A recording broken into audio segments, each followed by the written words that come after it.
In a world where it seems totally normal to listen to a podcast about the Toronto Argonauts, it's the X's and Argos podcast. Welcome to the X's and Argos pregame walkthrough, brought to you by Funny Bone Broth. My name is Ben Grant, joined as always by JB. We're going to get you set for this week's home game against the Ottawa Redblacks. We've got some news and notes, including the retirement of Austin Simmons, the signing of Khalil Tate, and we need to talk a little bit about what to do with the offensive line that has been very banged up. Pieces have moved around. We'll sort that out for you, and we're going into a stretch where the next 7 to the next 8 games the Argos play are against divisional opponents, what that means. Plus, we've got OCDC, One Thing, predictions, fantasy advice, and our picks for this week. All that and more coming up on this episode of the X's and Argos podcast. JB, let's get into some of these news and notes. So the retirement of Austin Simmons came as a bit of a surprise. I get it. I guess he kind of looked at things probably and didn't see any movement. He was sort of stuck as being a dual threat guy that wasn't quite fast enough and wasn't quite accurate enough to really be good enough at either of those things. He was just short, though. A guy that I was cheering for, that I thought maybe had the potential to turn into something, coming from a similar situation as like Strevler, for example. But just at this level, at the pro level, if you can't be as accurate as you need to be, then it doesn't really matter what else you've got. No, I don't think he was really a factor. And he didn't provide what they've been missing since Pipkin left. Yeah, that BC game would have been a time for him. Now, I still stand by, it doesn't matter now, but I still stand by the fact that he got in on that second down play. But yeah, he was the short yardage QB. They were dressing 3 QBs to put him out there to be that guy, and he still wasn't that guy. And so let's transition now to talking about the guy they signed today to replace Austin Simmons, Khalil Tate. So he's a quarterback that played a little bit with Edmonton. What can you tell us about Khalil Tate? Is he a similar mold? He looks like he could be a third down option. He's smaller than Pipkin. He's just a slight bit under 6 feet. He was a running quarterback in Arizona. Not super accurate, 50% completion. Ended up throwing for 75 touchdowns in his career. Has a nice highlight package when you look at it. Definitely runs faster than he times. He was only a 4.7 40, which is not very fast. But on film, he's pretty fast, and he has some size to him. So maybe he can give them a different look on short yardage. I think that's probably the hope. You'd love for him to be taller, but he is definitely worth a flyer. I know Edmonton brought him in to be a receiver. I know the Eagles looked at him being a receiver. All of that seems very odd to me at 4.7. But I think he's definitely worth a look because he was a 4-star coming out of high school.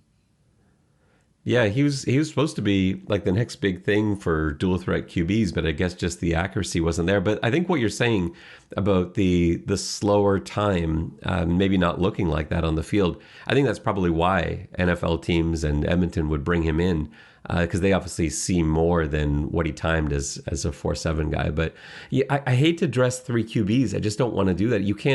I don't think you can at any time this season. I don't think, unless there's an injury, I don't think you can dress Khalil Tate is like a 2 no matter what happens, because you need Chad Kelly there. He's probably the future. You've got McLeod Bethel-Thompson obviously starting. I just hate to lose a roster spot in dressing 3 QBs, but if they continue to struggle on short yardage and Khalil Tate looks in practice like he could handle some of that stuff, maybe provide what Pipkin was able to do sometimes last year. Let's not forget Pipkin wasn't perfect at it. We had our struggles last year with short yardage stuff, but I don't know. I would consider it if he were unbelievable at the short yardage stuff. I'm just not sure what to expect.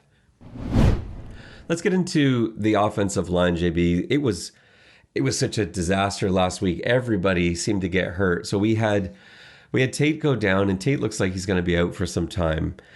Dejan Allen went down for a while. He was able to come back in the game, but he was clearly not himself. He didn't have the same mobility.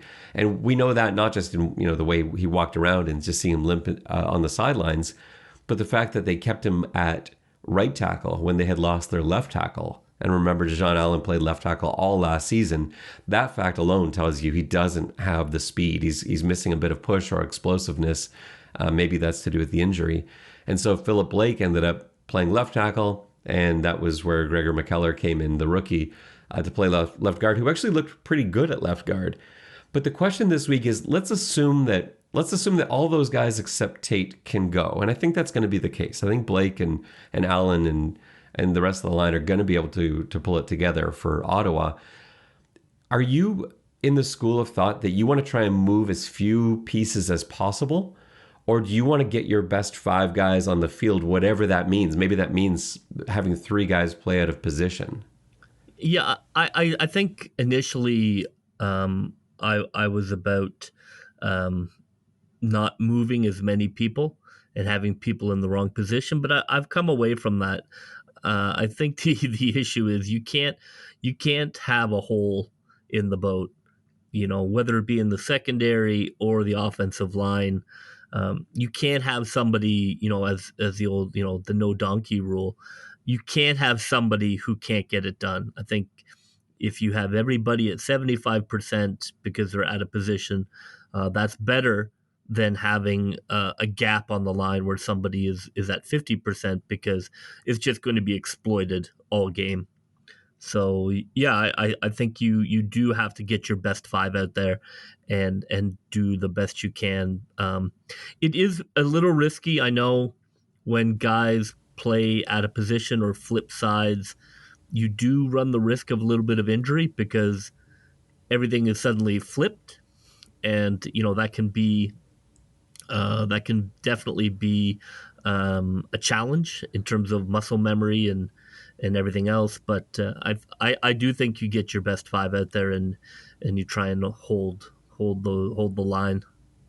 I think that means then, if we're talking about best 5, I think that means now we've got Philip Blake at left tackle, which is how the Argos ended the game last week. Or almost how they ended the game before Blake got hurt. He was being moved out to left tackle. Funny enough, he actually looked really good there. I didn't think he was having a great game at left guard. I think he is one of the best linemen on the team. I think if you're going best 5, he's out there. But he got off to a bit of a rough start. He had a couple of whiffs on run plays. And then, amazingly, at left tackle, a position he's really not suited for and hasn't played a lot. He stepped in a little bit last year there. I thought he looked really good. And just in my rewatch yesterday, I was very impressed with his play at tackle. Now, there are dangers with him not being a natural tackle. It matters less than the CFL, but I do worry a little bit about length. I do worry about, just being taken advantage of. But I do think this Ottawa team isn't a bad team to go up against with Philip Blake at left tackle. And if you've got to have him out there, you're going with your best 5. That means he's there and he's still beside the rookie, which is what you want. You've got Gregor McKellar probably playing left guard, and Blake's there to help him through things, like the position that Blake knows the best, and he's right there with the rookie. And then the right side of the line is basically the same that you've walked out there. So that's your best 5 guys. Now, the only other option I could see is if you want to bring Richards in, not play a rookie at all, so you don't have McKellar on the field. You bring Richards in at right tackle, you move Allen over to left, or vice versa. And I'm just not sure. You've got more guys, I guess, in places that they're used to being, but I just don't think that's the answer. I'd be a little bit more nervous about that. Last thing that I want to talk about on the line, because I've been getting a lot of questions about it this week so far. What do you do about snaps from center? This is continuing to be, it's not like a problem every series, but it is unusual to every game have a snap that either goes over the head of McLeod Bethel-Thompson or through his legs. And I just don't know what to do with it, because 95% of the snaps are perfect.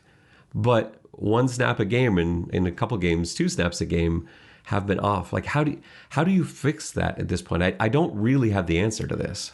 Tell the center and the quarterback to come out at lunch and do snaps all lunch. Yeah, I know. And they do a ton. It's not like they're just like, well, let's try it again next game. Like there's a lot of work on that, and it looks fine in And practice. when that doesn't work, you go under center in the red zone. Yeah, well, we haven't seen that. It's the opposite. Like at the 1 yard line, Yeah, they're in shotgun with pistol set. So maybe maybe you get into 30 in and you go under center. it's such a that's such a I don't know. That just I think that limits your offense so badly. I hate under center in the Canadian game I for agree, but so many reasons. You can't have it. I mean, you just can't have it. It's not a thing that you can. It's game changing. I mean, I know the Charleston thing didn't turn out to turn the game, but it could have. It's a huge deal. Every bad snap is a potential huge turnover. I don't know. I mean, I know then it starts to become like the yips and it starts getting in the head, and that's no good either. But I think maybe you try some more under center stuff just to kind of calm things. Yeah, I don't know what else you can do other than drill it. It's like a shortstop overthrowing first. You just have to kind of work your way through it because you don't want to make it too big a mental block. And to add to the yips factor, it doesn't help that every team smells blood in the water on it. And so teams are going to be lining tackles up over center because this is sort of where the problems began. And now you've got the biggest guy on the Redblacks lining up right in front of you, whereas he might normally be off, he might normally be in the gap. And now he's right over top of you. There's going to be talking, there's going to be guys trying to get in your head a little bit, and that certainly doesn't help. But it is yips like it's like like anything, like kickers or what have you, where you just can't think about it. And it's really unfortunate because I think Lawrence has stepped in better than anyone could have imagined. We coming into this year were really disappointed that Nicastro was going to start the season on the shelf, and there was real concern. Who's going to then play center? Is it going to be Philip Blake like we saw last year? And that wasn't really ideal. And so considering Lawrence has been amazing, and I'm really excited for when Nicastro comes back, and Lawrence could potentially continue on playing guard because he has been such a valuable lineman, but they can't continue like this with the snaps. So we'll see. Maybe there's some magic, but it's not like they're not aware, and it's not like they're not drilling things at practice. It's not like they aren't testing him and putting guys in his face and stuff. But yeah, you just have to work your way through it. 7 of the next 8 games are against divisional opponents. And as much as the Argos have built themselves a bit of a lead in the division, they're a game and a half up on Montreal. Ottawa's still winless. Hamilton's just got the one. It's pretty delicate. It could turn in a heartbeat. If Toronto starts losing or goes into a bit of a skid over these next 7 games, it's got to be crucial that they start this stretch off with a win over Ottawa. Do not let the Redblacks back into it. I think a win in this game really knocks Ottawa out because I don't think they're out yet. I know they haven't won yet, but there's so many teams that haven't really won in the East. Like Toronto just at 3 wins. It's not like they're miles away from Ottawa. A win this week, they're 2 games back, but a loss this week, and that really knocks them out. And now again, you're in a scenario where you're playing with a bit of house money. Yeah, Ottawa definitely is going to come into this game. This is probably the make or break game of the season for them. If they win, it changes the path, their potential, the ability to stay in the hunt. If they lose, like you say, that's probably it. So I'm expecting a fully fired up Ottawa who has just given away games this year, just cannot finish. They might be the best 0-6 team I've seen in the CFL in a long time. Yeah, they're like, they're a good team. They are middle of the pack in almost every statistic except for winning football games. Wins. Right. Those last couple of minutes have not been kind to them. They've just found they found ways to lose every single game. They should have beat Winnipeg and Winnipeg going back to the opener. Like, it's just been like that kind of season for them. And the coaching staff is feeling all kinds of pressure. They're not going to. It's not going to last forever. So they are going to bring everything they've got at Toronto this week. That's the one thing I'm worried about, is that Ottawa has. This is it. Like, they're going to empty everything they've got and give their best effort. So it's a tough game. And if you lose this game to Ottawa, you now go into back-to-backs against Hamilton. And that's not something that, they're going to be, depending on how that Montreal game goes. But if Hamilton beats Montreal and suddenly they're right back into things, they're really only a game back at that point, or a win back, I guess, game and a half back from Toronto at that point. You go into that back-to-back with them, suddenly you're looking at not just letting anyone back into the division, but you could be trailing in a few weeks' time. So it's key to me that they get off on the right foot here. They've got to win against Ottawa. It's one of the reasons I was hoping Ottawa would get their win last week, not only to keep Montreal with one win, but to give Ottawa their one win, take a little bit of the pressure off, so you weren't going to get this sort of fully desperate Ottawa team this week, which no one wants to play against. Yeah, a win this week doesn't cinch anything for Toronto, but I think if you look at the latter half of the season, it puts Toronto in a really good position to get a win here. It really gives them a little freedom to, potentially lose a game here or there. It just changes the second half of the season. I think it's a big game. I wouldn't, if you look at the schedule, this is a win that they have to have. They have to have this win to give themselves a really good shot of winning the division. JB, it's time for your favorite segment. It's OCDC. Let's start with the Ottawa Redblacks. JB, you're the defensive coordinator for Ottawa. You were trying to shut down the Andrew Harris and Curly Gittins Jr. show and the McLeod Bethel Thompson show. What are you scheming this week against the Argos? Yeah, that's interesting. I mean, depending on where the line is at, I'm probably going to send a lot of pressure early, really test those guys in their positions. Like you say, it's a kitchen sink game, so I'm sending, twists and loops and stunts and delayed linebacker blitzes and safety dropping down at the box. I'm emptying my playbook in terms of throwing as many looks as I can at a maybe all out of position offensive line. So I would say that's certainly number one in terms of speeding up the quarterback. And Ottawa has not been very good at stopping the run, but I think you have to concentrate on Harris. I think, Saskatchewan did a good job of it, and, probably should have won when they were down here in Wolfville. I would really focus, honestly, first down run blitz, second down cover three, and with some variation, that's where I'm coming. I'm like, they want to run early, load that up, because Toronto at, second and 8 is not great. So that's what I want. I want Toronto behind the sticks all night. How do you feel about bringing everybody up on first down? So not just like blitzes and run stopping, but like have the corners pressing, have the halfbacks right in, basically just with your safety hanging back. Yeah, I mean, I think you want to be, especially for Ottawa, where we have nothing to lose. I think you want to throw dramatic looks like that at them and basically dare them to adjust their game plan.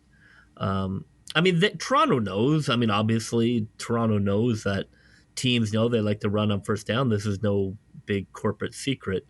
But if I'm Ottawa, I would definitely not on every down, but I would definitely in that first quarter bring tons and tons of pressure on first down and really try and get Toronto behind the sticks, because that is not Toronto's game. Now Toronto's 2nd and 5.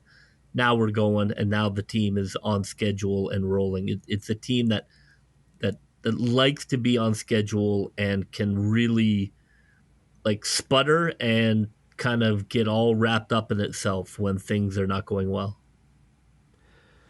I'll turn over to the offensive side of the ball. Both of my this is a disappointing segment for me this week because I've got ideas that I really like for both Ottawa and Toronto offensively, but I know there's no way they're going to happen, and I'm going to find that really frustrating. So with Ottawa, first of all, I would start Arbuckle. I think you've got to start Arbuckle this week if you're Ottawa. I don't think they will.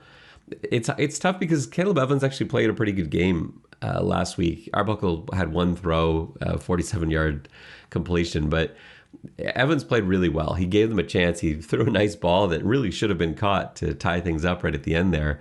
He did everything they needed to do to win the game. It's just there were mistakes elsewhere. So that's why I think you're going to get Evans. And I think it's unfortunate because while I find Evans interesting, I don't think he's going to beat Toronto. Arbuckle, it's the perfect recipe because it's the ultimate revenge game. Remember a year ago, Arbuckle was the guy.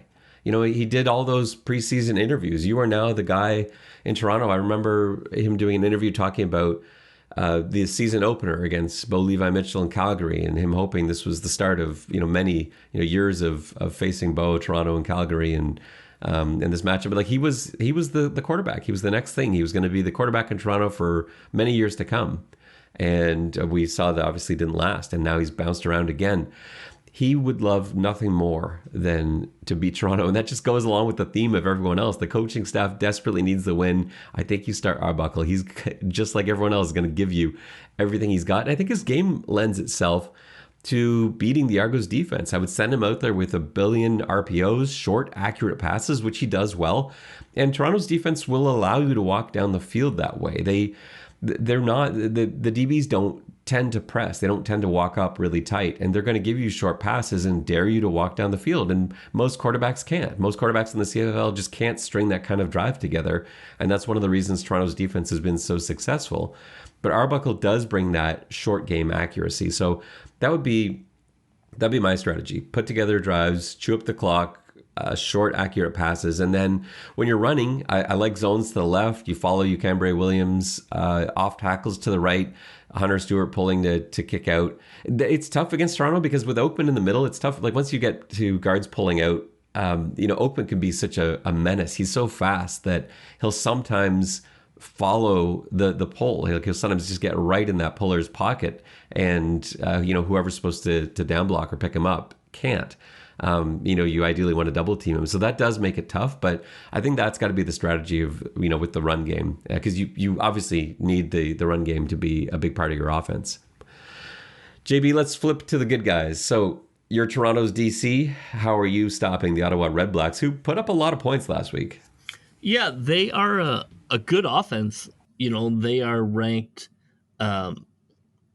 third, fourth in that range for net offense in the league. They're pretty balanced in terms of they throw the ball a lot, they run the ball a lot. They're not particularly good at running the ball, but they can run the ball, and they have put up a lot of passing yards.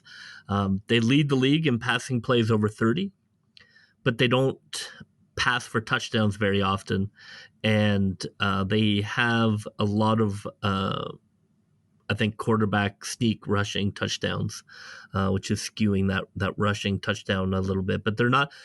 They are an offense to be respected, I guess is what I would say.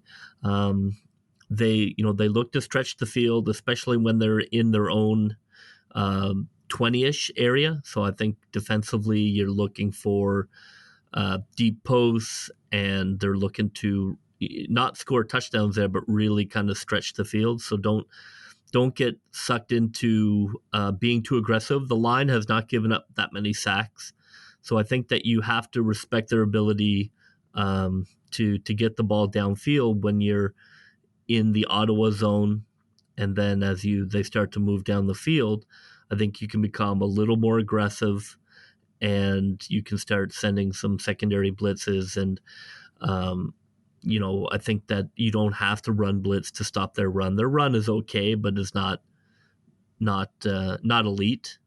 So I think defensively, you don't have to do a ton. I would be probably more focused on pass than run, and watching for those deep routes, those deep seam routes, because they'll eat you up with those. So I think that's what I'm looking at. I'm looking at again, maybe the 3-man line and more DBs and a pass heavy defense against Ottawa, because they're pretty good, and if the receivers wouldn't like throw the ball in the air after they catch it or knock it to the ground in the end zone, they could really be dangerous.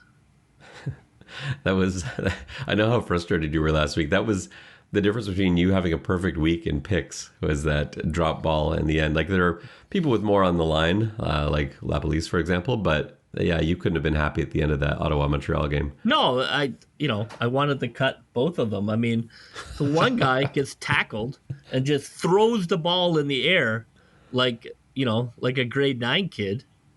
And then the other guy knocks the ball to the ground with concrete hands like a DB. Wide open in the end zone. And these are good receivers typically, right? Like, you don't expect this from the receiving core is good. So it was surprising. I'd be really curious to see what they do with Arbuckle, because I mean, their quarterback has played pretty well, and I don't know how much they want to play around with that. Well, that's the thing. That's why I think they're going to start Evans. I'm just saying I would start Arbuckle, because I think you don't get that many opportunities at a quarterback revenge game like this. Agreed. And it won't be the same the next time. Like, this is the first time he's going to actually get to, like, it wasn't the same, obviously, when he's in Edmonton and backing up, and that game didn't matter. He was there at the game, but he wasn't even dressed last year. This is the actual revenge game now. Well, I can tell you who agrees with you, the Toronto Argonauts secondary. Well, I don't know.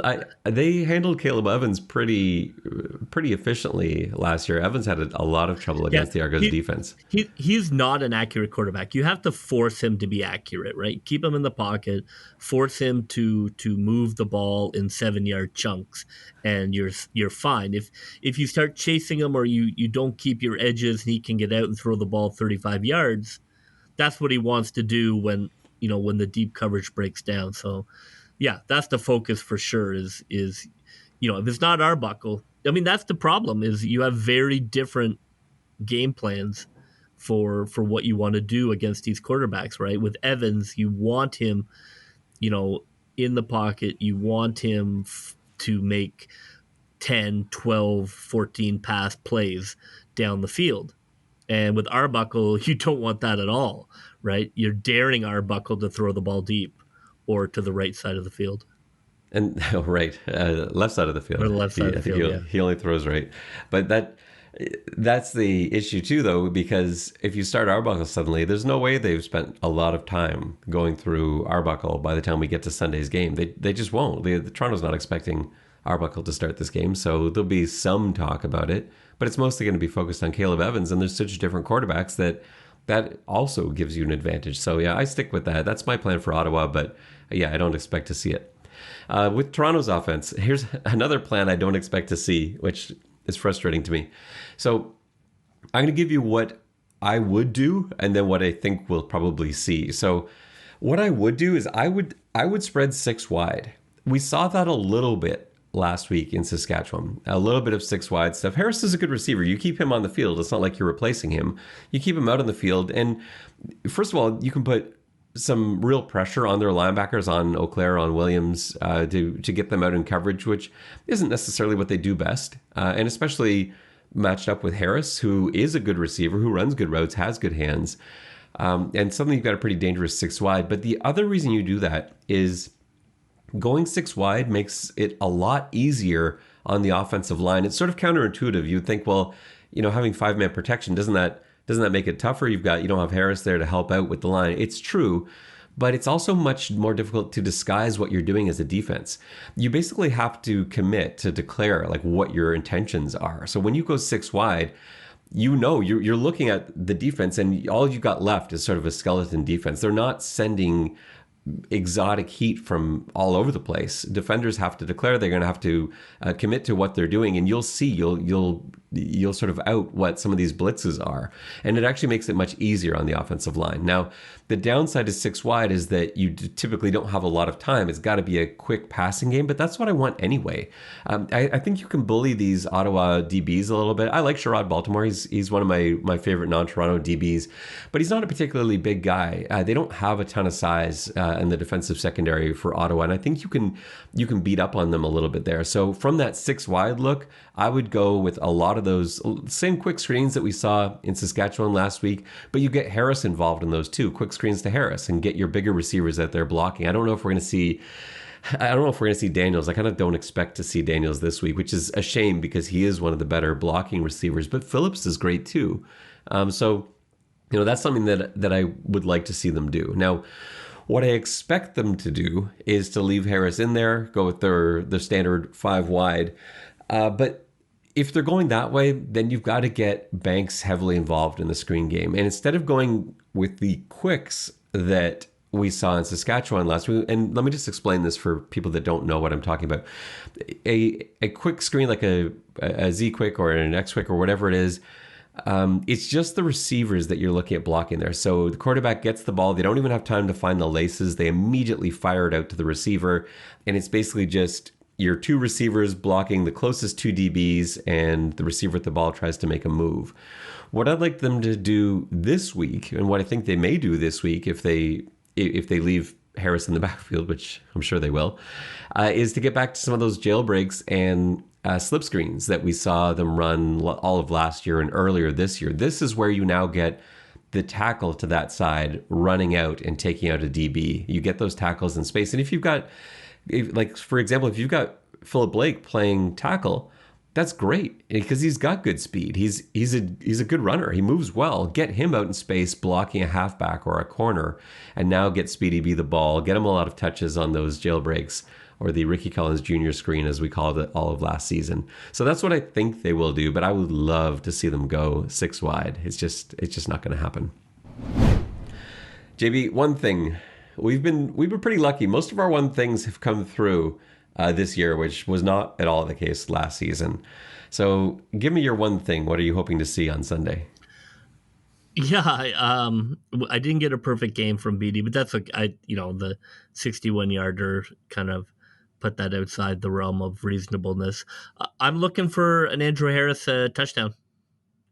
That's what I want. Enough is enough. They're in Toronto. Ottawa is not particularly good against the run. Toronto has, you look at the stat sheet, Toronto has 0 rushing touchdowns. That is ridiculous and should be changed, and I'm looking for that to change this weekend. 0. It's amazing. It's amazing that, like, when you said that, I was thinking back to like all the games, and of course, yeah, they don't have a single rushing touchdown. That's pretty unbelievable. When's the last time there was a first place team through week 7 that didn't have a rushing touchdown? I'm sure it may never have happened in CFL history. Like, that's how rare it is. I can't even process that.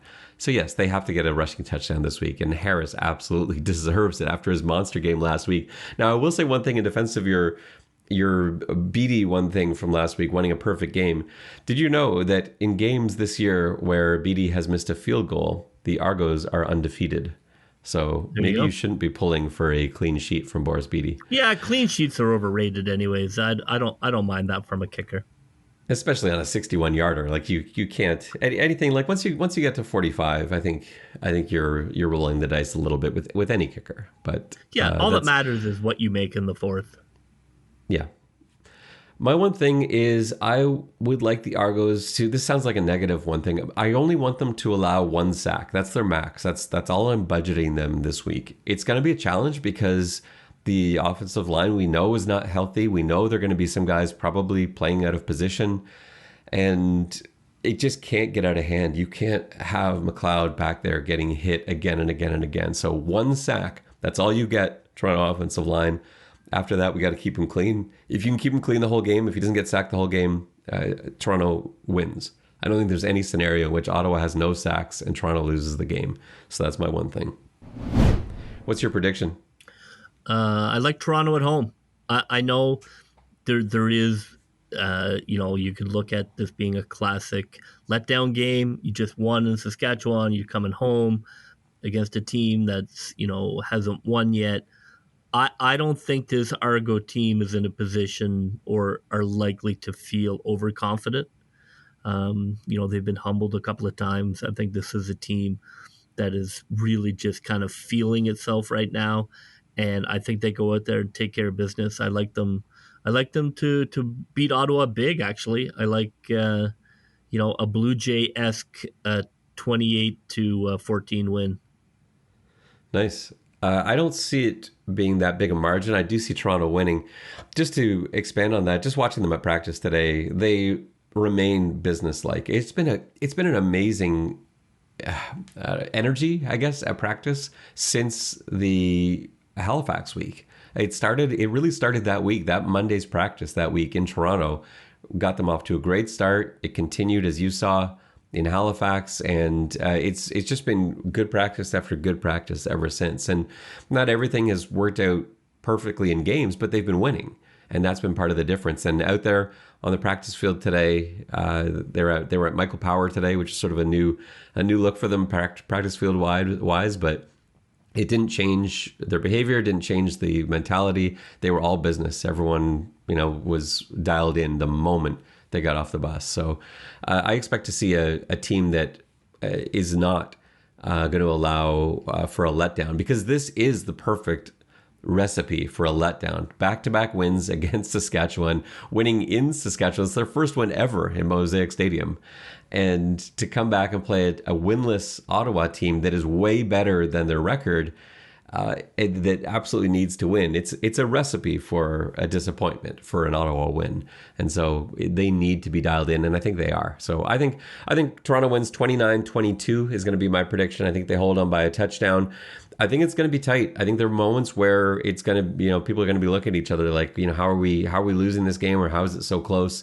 A little bit like it was with Saskatchewan last week, because this Ottawa team is good and they're playing for their lives. So it is going to be tight until late, and then Toronto pulls away 29-22. It is time for our world famous fantasy advice. We're coming off another big win last week. I love our roster this week. Is it fair to say this is the best roster we've put together for a fantasy week? That's probably the kiss of death. I know we're gonna score like 20 points. I agree. When I put together like my first draft, I had $5,000 left. Right. I was like, what? So yeah, I went back and went shopping, and bought the filet mignon. Yeah, we've ended up with a pretty strong group here. So let me run through it. There's tremendous Toronto value. A lot of Toronto players are being hugely undervalued, and we're going to go pretty heavy on the Argos. And we typically don't. I don't think we've had more than one Argo in any given week. Maybe we had two once. So quarterback McLeod Bethel-Thompson, he's just such a great price, $8,268. The Ottawa defense is fine. Like they're a good football team, but with that value, McLeod's playing really good football right now. I don't see. I see him being somewhere around that 300-yard mark with a couple of touchdowns, and I think that's great for the price. And Andrew Harris has come way down in price. This was a running back that was going for over $10,000, and now he's up against Ottawa, who aren't amazing stopping the run, and he's $8,485. So that's a great value play. Our go-to Brady Oliveira as the other running back, $4,800. That continues to be a good price for him. And with them continuing to miss, also we'll see what that Calgary team looks like. They're going through their own COVID and illness issues right now. But it could end up being a bit of an undermanned Calgary team. And Oliveira is due for a pretty big game and due for a rushing touchdown. He and Harris, I wouldn't be surprised to see them have 3 or 4 touchdowns between them this week. And then great value at receiver. Brandon Banks has come down huge. He's 4,600. Brandon Banks didn't get a single target last week, but that's not going to happen in back-to-back weeks. They're going to showcase him this week. He's going to be one of the features. It's just basically how Coach Dinwiddie works. He looks at what happened the week before and tries not to do that same thing again. So whatever you're looking at in film, you're saying, well, we got to stop this. This was working really well. 10 targets in Halifax and then none in Regina. And so I suspect this is going to be a target heavy game for Brandon Banks. And at 4,600, that's you've got to put him in your roster. And then our other receiver, Dalton Shone, I just want to make sure that he's fully healthy. He took a couple really big hits last week. If he's fully healthy, I love him as a receiver, especially if Ellingson is going to continue to be out. Shone is really stepped up, 4,951. He seemed to be the guy that Caleros was looking for most with the injury issues they've had. So great value as the other receiver. And then that lets us bring back Keon Hatcher as our flex, 4,804. I guess technically Banks should be our flex if we're going by price, but whatever. They have all three guys in there. Keon Hatcher is excellent. And BC is going to be playing Saskatchewan, who we know are still probably going to be a little bit out of sorts. It's going to be a tougher game for them. It's on the road, tough to play in Regina, we know, but I think Keon Hatcher is going to get his yards. He's been a little quieter since he went off for us a few weeks ago. And then the Argos defense against the Redblacks. Anywhere else we want to go on this? Like, I feel good about it, but I do like Ottawa's offense is okay. That's the only thing I'm not 100% on is the Toronto defense. Their minimum value, 3,200. I like the defense, but I don't know. The other options at that price, you got Hamilton against Montreal or Montreal against Hamilton. That's really it. Everyone else is going to cost you more money that we don't have. So is Toronto the team to stick with? I think that's the play. You're right. It's not an ideal matchup, but I don't know what to make of Hamilton Montreal. I don't know where that game feels like it's going to be 35-34. Yeah, I feel that too. I mean, if anything, if we could figure out a way to get BC defense if Fajardo's not starting, but other than that, no. Yeah, that'd be key. Like if it ends up being Fine or Dolagala going for Saskatchewan, but that BC defense is costing you an extra $1,300, and we love our roster so much that I think you just ride with the Toronto defense. And it's not like they're not a good defense. They create turnovers. They do get points. So and against Ottawa, who has been giving up the ball in some way or other, I just see this as a good play. So I'm happy with our fantasy squad. Hopefully it will bring you some luck as well, and we can continue our winning ways. All right, let's get to our picks, JB. We both went 3-1 last week, although a different route there. I had Montreal, you had Ottawa, but you had Toronto, and I had Saskatchewan before everybody on Saskatchewan got COVID. So we move into week 8. I'm going to make you pick first this week, seeing as I did last week. So we got Montreal at Hamilton. Where are you going? I like Hamilton at home. I think that, they played BC really tough. Montreal should have lost to Ottawa. I think Hamilton is the better team. I think that they're starting to come on a little bit. I like Hamilton at home. I'm the same. I think Hamilton, Montreal, they're such a weird team. They're really kind of Ottawa in a lot of ways, right? Like they can be really exciting. They're fun to watch, but they're all over the place. And on the road, I think Hamilton, they desperately need a win.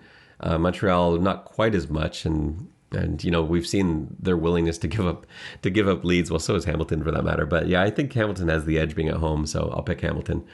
BC at Saskatchewan.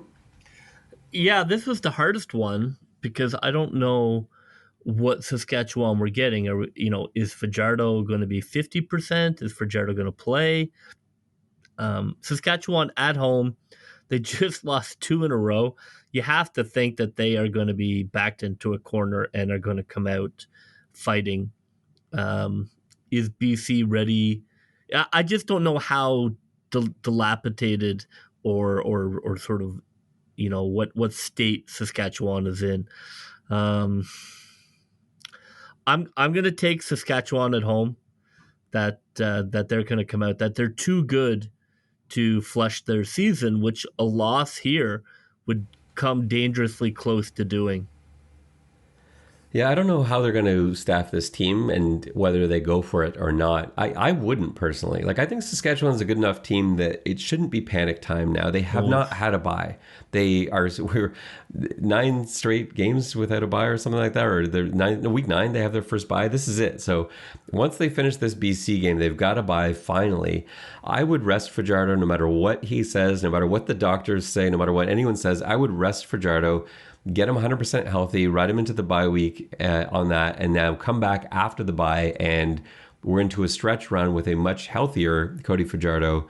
So, like, that's the way I would go. I don't know if they're going to do that because it's easy for me to say the pressure's not on me, but I'm gonna hope they have the sense to do that, and I'm gonna pick BC to win this game. Oh wow! I guess you've just thrown away all that Saskatchewan swag that you came back with. I did not buy a single item of Saskatchewan swag, although I will say I was super impressed with the facilities there. The stadium is beautiful. It's such a nice stadium.